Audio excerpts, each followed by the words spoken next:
और अब बंग युद्ध का जिक्र करते हैं। बंगाल में दूसरे चरण में 30 सीटों पर मतदान चल रहा है और जो ताजा आंकड़े हमारे पास मतदान के आए हैं वो हम सबसे पहले आपके सामने रख दें। दोपहर 12 बजे तक के आंकड़े अब हमारे पास आ चुके हैं। 30 सीटों पर मतदान हो रहा है, वोटिंग हो रही है बंगाल में और देखिए बंपर वोटिंग चल रही है। 37.42% वोटिंग हुई है दोपहर 12 बजे तक और ये वोटिंग पॉजिटिव संकेत दे रही है कि इस बार के चुनावों में भी बंगाल के लोग बढ़ चढ़कर मतदान में हिस्सा ले रहे हैं।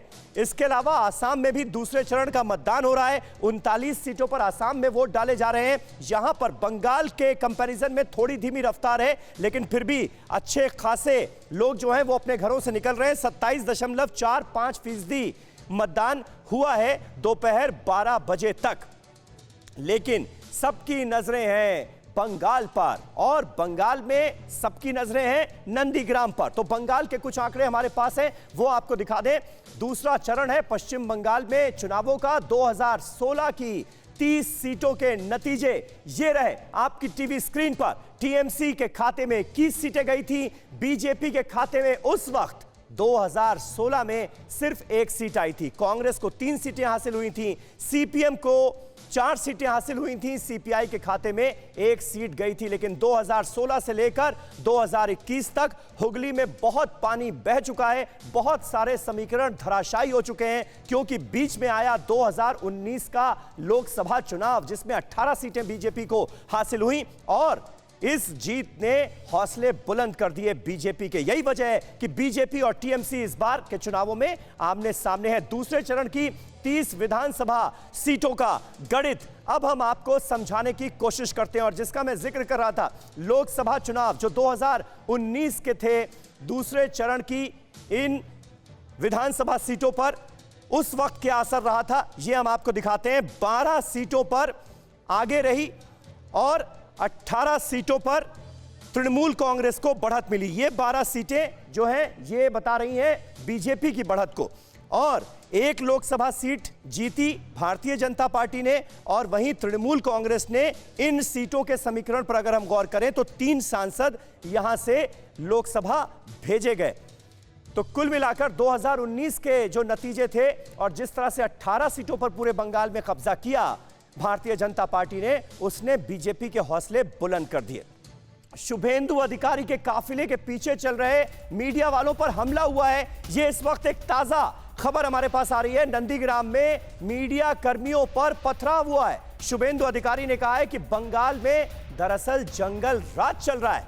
ये ताजा खबर, ताजा अपडेट देखिए। कई जगहों पर सुबह से झड़प और हंगामे की खबरें तो आ रही थी, लेकिन अब शुभेंदु अधिकारी के काफिले के पीछे चल रहे मीडिया वालों पर अटैक की खबर आ रही है। नंदीग्राम में मीडिया कर्मियों पर, पत्रकारों पर पथराव की खबर है और इसको लेकर शुभेंदु अधिकारी ने ममता बनर्जी को कटघरे में खड़ा किया है। कहा है कि बंगाल में तो जंगल राज है। जय बांग्ला का नारा लगा। मैं थोड़ी देर पहले जानकारी मिला, साथ साथ मैं पुलिस को और सीआईएफ को भेजा उसको रेस्क्यू करने के लिए। ये लोग मेरा सामने आने के लिए इसका साहस नहीं है। ये सब पाकिस्तानी का काम है। ये सब जय बांग्ला नारा बांग्लादेश का रहा है। ये उस बूथ में कुछ वोटर है, खास करके एक समुदाय का, मैं नाम नहीं ले रहा हूँ, ये लेके कर रहा है। इसलिए मैं वो आया, मेरा सामने कुछ नहीं किया, मैं वापस जाने के बाद थोड़ी देर पहले किया। ये आप पूरा देश को जनाना चाहिए, पश्चिम बंगाल में जंगल राज चल रहा है। जय श्री राम। बंगाल में जंगल राज चल रहा है, ये आरोप लगाते हुए शुभेंदु अधिकारी क्या कह रहे हैं मीडिया से, जरा सुनते हैं।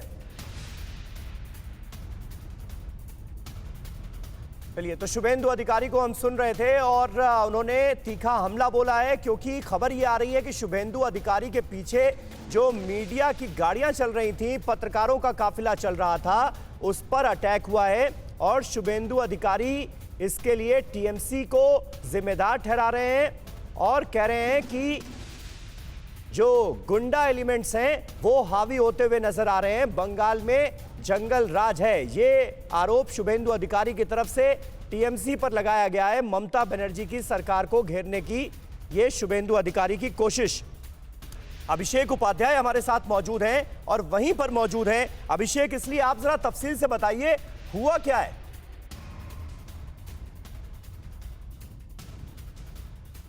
अभिषेक तक लग रहा है हमारी आवाज नहीं पहुंच पा रही है, लेकिन नंदीग्राम में मीडिया कर्मियों पर पथराव की खबर है और हमारे संवाददाता अभिषेक उपाध्याय, रविशंकर दत्ता नंदीग्राम में ही डटे हुए हैं, वहां से पल पल की अपडेट दे रहे हैं, उनसे हम संपर्क करने की कोशिश कर रहे हैं। लेकिन यह बड़ी खबर है, शुभेंदु अधिकारी का काफिला आगे आगे चल रहा था और पीछे पीछे थे मीडिया कर्मी और मीडिया वालों की कारें थी, उन पर अटैक हुआ है।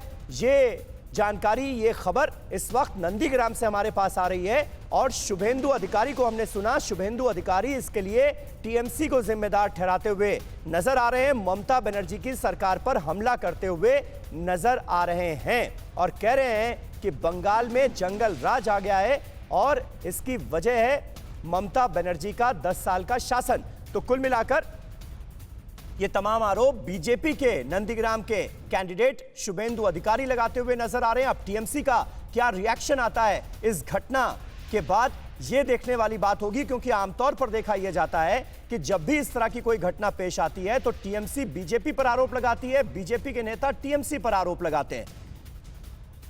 लेकिन शुभेंदु के काफिले के पीछे चल रहे मीडिया वालों को क्यों निशाना बनाया गया है, किसने निशाना बनाया है, ये देखने वाली बात होगी, ये जांच वाली बात होगी। लेकिन नंदीग्राम से इस वक्त जो खबर हमारे सामने आ रही है वो अपने आप में चिंताजनक नजर आती है, क्योंकि इससे पहले आज सुबह से ऐसी कई घटनाएं सामने आई जब बीजेपी और टीएमसी के कार्यकर्ता आपस में भिड़ते हुए नजर आए, हंगामे की खबरें आई। लेकिन अब मीडिया वालों पर अटैक की खबर नंदीग्राम से आना अपने आप में चौंकाता है। और बंगाल से हिंसा की ये 4 तस्वीरें भी हम आपके सामने रखना चाहते हैं।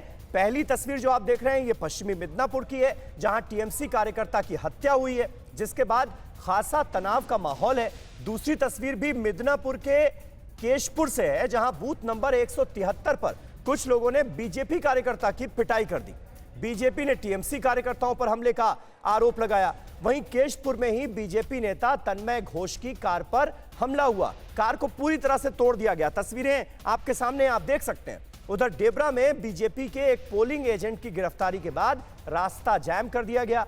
बीजेपी ने टीएमसी पर मतदाताओं को डराने का आरोप लगाया है और इसी तरह के आरोप दोनों पार्टियां एक दूसरे पर लगाती हुई नजर आ रही हैं और एक दूसरे को हिंसा के लिए जिम्मेदार ठहराने की कोशिश की जा रही है, क्योंकि बंगाल में दूसरे चरण का चुनाव आज हो रहा है और लोग भारी संख्या में अपने घरों से निकलकर वोट डालते हुए नजर आ रहे हैं। ये एक बहुत पॉजिटिव बात अभी तक निकलकर सामने आई है। न्यूज़ टॉप 9 रोज सुबह 7 बजे और शाम 7 बजे सिर्फ TV9 भारतवर्ष पर।